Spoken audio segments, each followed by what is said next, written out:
VirtualBox est une machine virtuelle, c'est-à-dire, en simplifiant un peu, un simulateur de PC. On peut donc utiliser cette machine virtuelle comme un ordinateur. Installer un système d'exploitation dessus. Utiliser VirtualBox, c'est donc un peu comme acheter un autre PC ou bien d'avoir une partition séparée sur son disque dur, sauf qu'ici, se passera à l'intérieur de votre système habituel. Pour créer une nouvelle machine virtuelle, vous devez démarrer VirtualBox.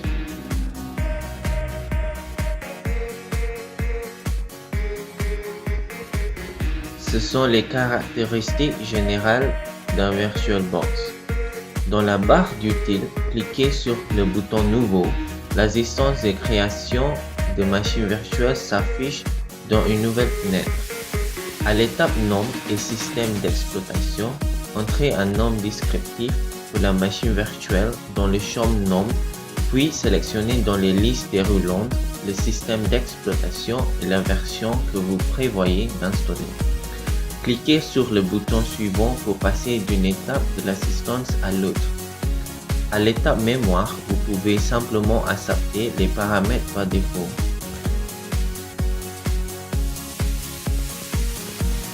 À l'étape Disque dur virtuel, vérifiez que disque d'armosage est sélectionné. Dans l'étape suivante, sélectionnez VDI VirtualBox Disk Image et acceptez les paramètres par défaut pour la taille et l'emplacement du fichier du disque virtuel.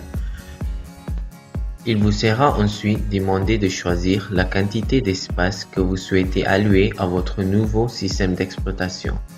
Vous pouvez laisser la valeur par défaut de 8 Gb. Vous voici arrivé à la fenêtre de démarrage de VirtualBox. Vous avez maintenant une assistance d'installation de machine virtuelle appelée Ubuntu.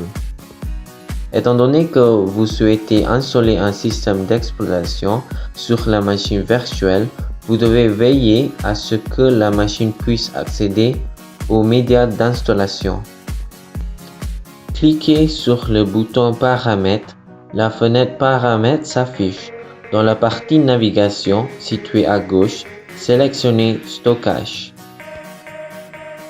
Dans la section Arborescence Stockage, sélectionnez Vite sur Contrôleur IDE. Les attributs du secteur CD-DVD s'affichent. Pour insérer une image ISO dans la lecture CD-DVD virtuelle, sélectionnez Choisissez au fichier CD-DVD virtuel et accédez à l'image ISO où vous avez installé. Cliquez sur OK pour appliquer les paramètres de stockage. À présent, vous êtes prêt à démarrer la machine virtuelle et à installer les machines d'exploitation. Sélectionnez la machine virtuelle et cliquez sur le bouton Démarrer de la barre d'utile.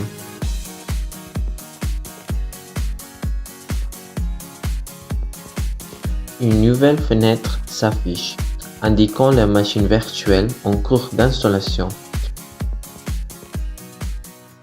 Voilà votre nouveau PC virtuel qui utilise Ubuntu comme système d'exploitation.